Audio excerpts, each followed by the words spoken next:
কিন্তু নারীর সঙ্গ করে বৌমা যেতে পারে এবং ডিম্বাণু পরস্পর যুক্ত করে যেভাবে এবং পুরুষ সাধুরা একসঙ্গে বসবাস করে যোনি এবং লিঙ্গ সাধনা কিভাবে করেন এবং যোনি লিঙ্গ সাধনাটা কি ব্যাপার। Welcome to our channel Suman Sunanda vlogs. তো বন্ধুরা, আপনারা জানেন যে সাধু সন্তরা যেখানে স্ত্রী সাধু এবং পুরুষ সাধুরা একসঙ্গে বসবাস করেও যোনি লিঙ্গের সাধনা করতেই পারে। যারা সফলতা প্রাপ্ত করেন তারা কিন্তু অনেক উচ্চ মার্গের সাধক হয়ে থাকেন।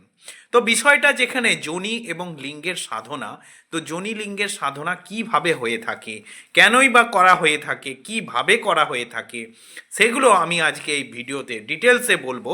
তো পুরো ভিডিওটা অবশ্যই দেখবেন, অনেক কিছু জানতে পারবেন এবং যা অজানা আপনাদের কাছে আজও পর্যন্ত সেই বিষয়গুলো আজকে আপনাদের কাছে জানা হয়ে যাবে। তো বন্ধুরা, এই সাধু সন্তদের মধ্যে অনেক বিভাগ আছে। যেহেতু আমি সাধু সন্তদের সান্নিধ্যে আসার ফলে আমার কিন্তু এদের বিষয়ে অনেক গভীর জ্ঞান প্রাপ্ত হয়েছে।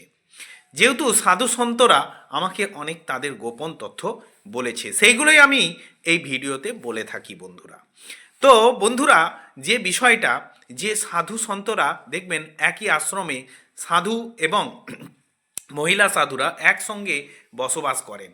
বসবাস করার ফলে তাদের জীবনে অনেক কিছুর পরিবর্তন হয়ে থাকে। তার মধ্যে একটা হচ্ছে যোনি লিঙ্গের সাধনা।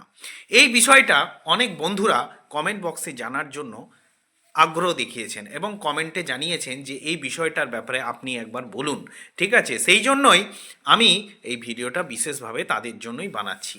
তো বন্ধুরা, একটা বিষয় আমি বলতে পারি যে আমাদের দেহতত্ত্বের সাধনা কিন্তু বাউলরাও বলেছে, যেখানে লালন ফকিরের কথাও রয়েছে। ঠিক আছে, তো বন্ধুরা, এই দেহ তত্ত্ব যেটা একটা অনেক গভীর বিষয় এবং এর গভীরে যেতে গেলে আমাদের অনেক সাধনা এবং অনেক মানুষের সঙ্গে যারা এই মার্গে চলেন তাদের সঙ্গে আলোচনা পরামর্শের প্রয়োজন আছে। সেই রকমই আমার একটা সাধকের সঙ্গে, এক নয় একাধিক সাধকের সঙ্গে পরিচিতির ফলে আমরা কিন্তু এই বিষয়গুলো জানতে পেরেছি। আর সেই গোপন তথ্যগুলোই আজকে আপনাদেরকে ভিডিওতে একদম খোলসা করে বলে দেব, কোনো গোপনীয়তা রাখবো না বন্ধুরা। তো বিষয়টা হচ্ছে যে যোনি এবং লিঙ্গ দুটো কিন্তু ভিন্ন, মানে যেটাকে বলা হয় সেক্স, মানে সেক্স মানে হচ্ছে বিষয়টা হচ্ছে যে মেল এবং ফিমেল। দেখুন, ভগবান সৃষ্টিকর্তা এমনভাবে এই পৃথিবীকে সৃষ্টি করেছেন যেখানে কিন্তু প্রত্যেক প্রজাতির একটা করে মেল একটা করে ফিমেল কিন্তু সৃষ্টি করেছেন। যদি এই ধরনের ক্রিয়াকলাপ নাই থাকতো, এটা যদি অস্বাভাবিক হতো, তাহলে কিন্তু আমাদের এই প্রকৃতিতে মেল মানে পুরুষ এবং ফিমেল মানে হচ্ছে মহিলা বা স্ত্রী তৈরিই হতো না। আপনি যে কোনো পশু পাখি যার মধ্যেই দেখবেন এই ধরনের কিন্তু স্বাভাবিক প্রক্রিয়া চলতে থাকে।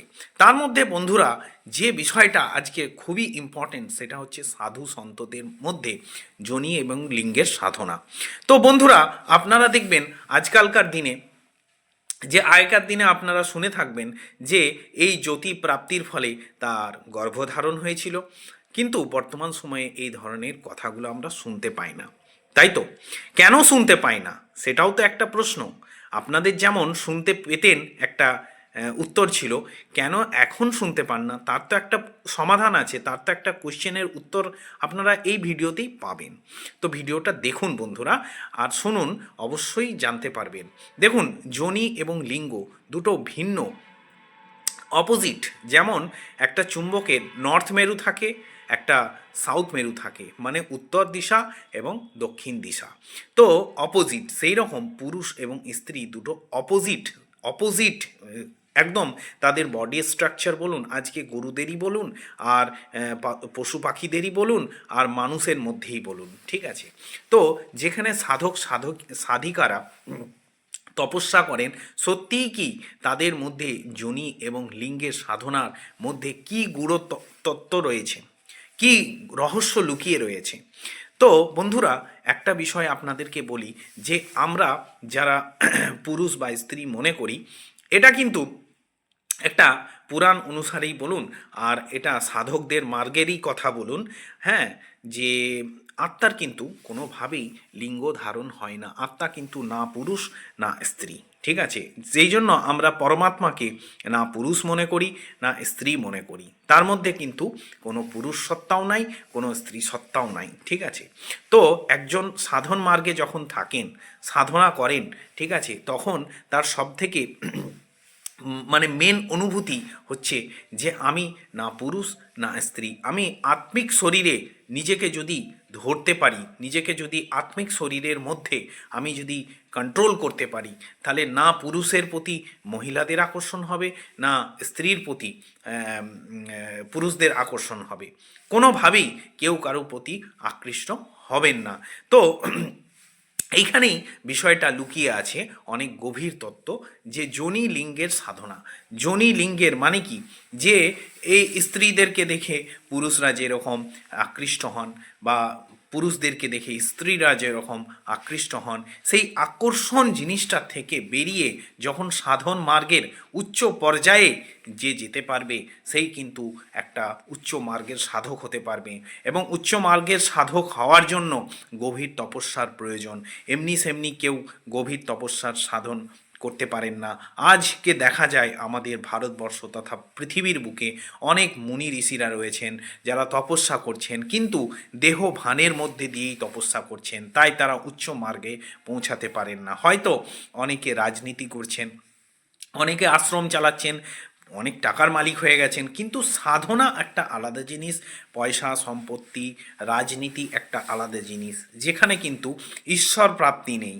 কিন্তু ঈশ্বর প্রাপ্তি যদি করতে হয়, ঈশ্বরের যে শক্তিকে যদি নিজের মধ্যে অনুভূতি করতে হয়, তাহলে কিন্তু এই যোনিলিঙ্গের সাধনা মানে হচ্ছে না পুরুষ না স্ত্রী ভেবে নিজেকে আত্মিক শক্তিতে, আত্মিক শরীরে একটা প্রকট হয়ে নিজেকে ঈশ্বরের সঙ্গে একাত্ম বোধ, যেটাকে আমরা মনে করি যে পঞ্চমকার, মানে হচ্ছে যে আমাদের শরীরের রিপুগুলো যতক্ষণ আমাদেরকে ঘিরে ধরে থাকবে ততক্ষণ কিন্তু আমরা আত্মিক স্থিতি বা আত্মিক শরীরের মধ্যে আমরা কিন্তু নিজেকে ধারণ করতে পারবো না।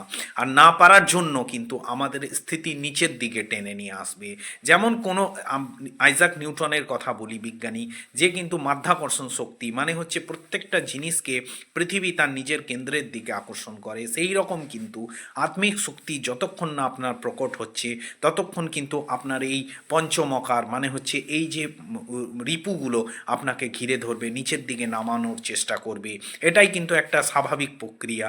কিন্তু যারা প্রকৃত সাধক হন তারা স্বাভাবিকটাকে জয় করে অস্বাভাবিক পর্যায়ে মানে নিজেকে ঈশ্বরের প্রতি একটা উড়িয়ে নিয়ে যাওয়া, ঈশ্বরের কাছে নিয়ে যাওয়া, মানে আত্মিক শক্তির দ্বারা তার কাছে একাত্মবোধ করা, এটা কিন্তু একটা বিরাট সাধনার ব্যাপার।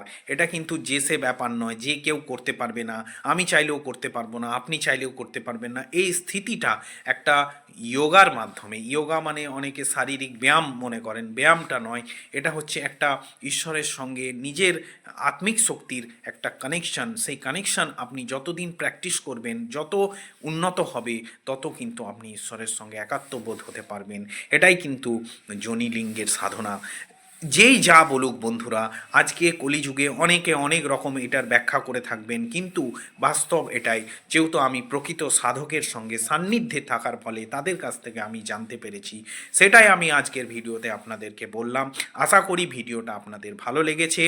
এইখানেই ভিডিওটাকে আজকে শেষ করছি। যারা চ্যানেলে নতুন হয়ে থাকবেন চ্যানেলটাকে সাবস্ক্রাইব করে দেবেন, ভিডিওটাকে দূর দূর বন্ধু বান্ধব আত্মীয় স্বজনের মধ্যে শেয়ার করে দেবেন, আর একটা লাইক করবেন, কমেন্ট সেকশানে গিয়ে বলবেন ভিডিওটা কেমন লাগলো। আজকের ভিডিও এখানেই শেষ করছি। Good bye.